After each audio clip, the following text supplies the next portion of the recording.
નમસ્કાર દર્શક મિત્રો, ટીવી18 ન્યૂઝમાં આપનું સ્વાગત છે। ટીવી18 ન્યૂઝ ગુજરાતની પળે પળની ખબર ધરાવતી ગુજરાતી ન્યૂઝ ચેનલ છે। હવે જોઈએ મુખ્ય સમાચાર। સુરતમાં અનોખી પહેલ શરૂ કરવામાં આવી। રાધે ચેરિટેબલ ટ્રસ્ટ દ્વારા સમૂહ લગ્નનું આયોજન કરવામાં આવ્યું। તેમાં ટ્રાફિક નિયમોનું પાલન કરવાની અપીલ સાથે સમૂહ લગ્નમાં લોકોને શપથ ગ્રહણ કરાવ્યા। રાધે ચેરિટેબલ ટ્રસ્ટ દ્વારા સમૂહ લગ્નનું આયોજન કરવામાં આવ્યું। તેમાં ટ્રાફિક નિયમોનું પાલન કરવાની અપીલ સાથે સમૂહ લગ્નમાં લોકોને શપથ ગ્રહણ કરાવ્યા। સમાજમાં સમૂહ લગ્ન તેમજ હજારો દીકરીઓના લગ્ન સમારોહ થતા જ હોય છે, પરંતુ રાધે ચેરિટેબલ ટ્રસ્ટ દ્વારા 22 નવયુગલોના સમૂહ લગ્નનું આયોજન કરવામાં આવ્યું હતું। રાધે ચેરિટેબલ ટ્રસ્ટ દ્વારા ચોથા સમૂહ લગ્ન હતા। તેમાં અનોખી રીતે ટ્રાફિક સિગ્નલનું કેવી રીતે પાલન કરવામાં આવે અને કરાવવામાં આવે તે ઉપર સમગ્ર સમૂહ લગ્નનું આયોજન નક્કી કરવામાં આવ્યું હતું અને ગરીબ દીકરીઓને અને સમૂહ લગ્નમાં આવેલ મહેમાનોને પણ ટ્રાફિક સિગ્નલ પર કેવી રીતે ઊભા રહેવું, હેલ્મેટનો ઉપયોગ કરવો, આવી અનેક બાબતોને લઈને લોકોને જાગૃત કર્યા હતા। રાધે ચેરિટેબલ ટ્રસ્ટ દ્વારા ગરીબ દીકરીઓના સમૂહ લગ્ન કરાવવામાં આવતા હોય છે અને આગામી સમયમાં પણ આવી જ રીતે સમૂહ લગ્નનું આયોજનમાં સરકારી નિયમોનું કેવી રીતે પાલન કરવામાં આવે તેવી એક અનોખી પહેલ છે તે રાધે ચેરિટેબલ ટ્રસ્ટ દ્વારા શરૂ કરવામાં આવી છે। સમાજને પણ અનોખો એક સંદેશ પહોંચાડવાની કોશિશ કરવામાં આવી। પ્રમુખ શ્રી દિનેશભાઈ રામાણી, ઉપપ્રમુખ શ્રી જયસુખભાઈ દોમડિયા, મહામંત્રી શ્રી ચિમનભાઈ ખૂટ, ખજાનચી ભરતભાઈ ઠક્કર, ખજાનચી ભરતભાઈ કરકર, શ્રી ટ્રસ્ટી શ્રી માધવભાઈ દોમડિયા, રાધે ચેરિટેબલ ટ્રસ્ટના પદાધિકારીઓ અને યુવાનો અને મહિલા મંડળો દ્વારા ખાસ સહેમત ઉઠાવવામાં આવી હતી। જયસુખભાઈ દોમડિયા। આજે સમૂહ લગ્નનું આયોજન કરવામાં આવ્યું, કેવું આયોજન છે, કેવી રીતે છે? સમૂહ લગ્નનું આયોજન તો એક અમારું ટ્રસ્ટ છે Radhe charitable trust. Radhe charitable ટ્રસ્ટના સમસ્ત પદાધિકારીગણ અને અત્રે જેમના લગ્ન થઈ રહ્યા છે એવા 22 નવયુગલ, એમના અભ્યાગત મહેમાનો આજે આપ લોકોની વચ્ચે આવીને ખાસ કરીને કહેવામાં આવે તો ઘણા સમયથી આપનું ટ્રસ્ટ કાર્યરત છે, શું કહેશો? ખરેખર જાણે ઠેકડા મારતું હોય એવો અમને આભાસ થઈ રહ્યો છે। ખૂબ આનંદ આવી રહ્યો છે અમને અને હજી આગળના સમયમાં આના કરતા પણ વિશેષ આયોજન થાય। અહીં અમને સતયુગના દર્શન થાય છે। ચારે બાજુ આપણે આવનારા સમયમાં કેવી તૈયારી સાંભળીએ કે સમય ખરાબ છે, લોકો ખરાબ છે, લોકોની વિચારધારા ખરાબ છે, નીતિઓ બગડી ગઈ છે લોકોને, ત્યારે રાધે ચેરિટેબલ ટ્રસ્ટના ટ્રસ્ટીઓ, એમના દાતાઓ એ ખરેખર આશીર્વાદને પાત્ર છે।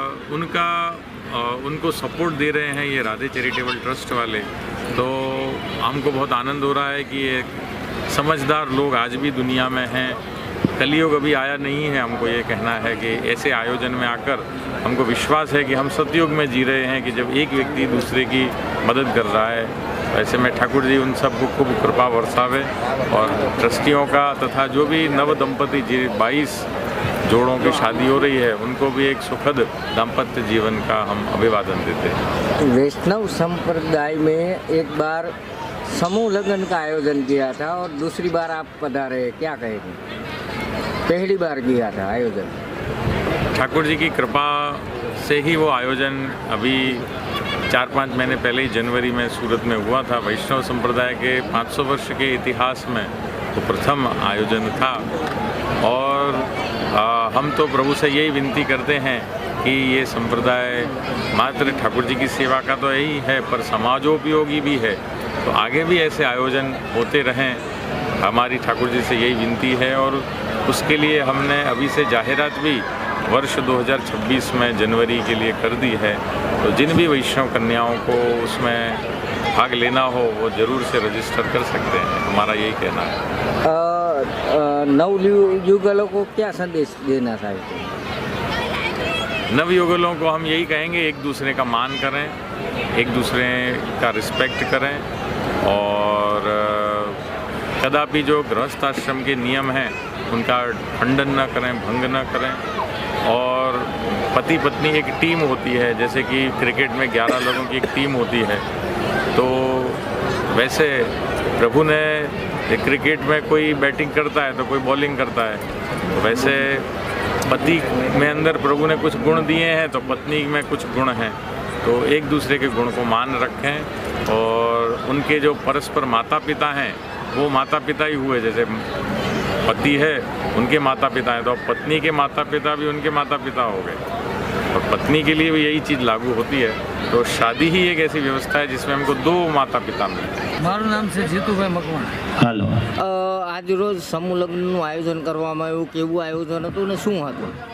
આજે રાધે ચેરિટેબલ ટ્રસ્ટ તરફથી આ સુંદર મજાનું આયોજન હતું અને આ ચોથા સમૂહ લગ્નનું ભવ્ય આયોજન હતું અને એમાં 22 નવવિવાહિત યુગલોએ લગ્ન ગ્રંથિથી જોડાયા। આપ એક સ્પીકર છો, આપના મંતવ્યથી જે નવયુગલો જે છે તેને શું સંદેશો આપશો?